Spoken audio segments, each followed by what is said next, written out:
I wanna show you how to add fade from one video to another one in Premiere Pro, let's go! First of all, I have already added 2 video clips on my timeline, and I want to create the smooth soft fade transition between them. First of all, drag your first clip up to video track 2.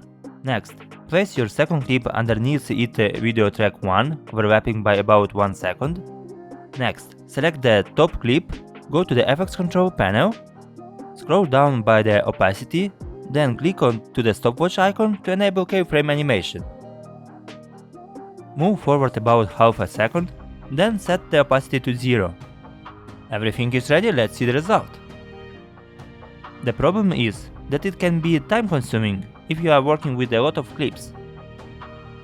The faster way is just move your cursor to the point where 2 clips meet. The red line will appear, right click of the mouse and select the default transition, which apply across all your video clips. Help to grow this channel, put your like and subscribe.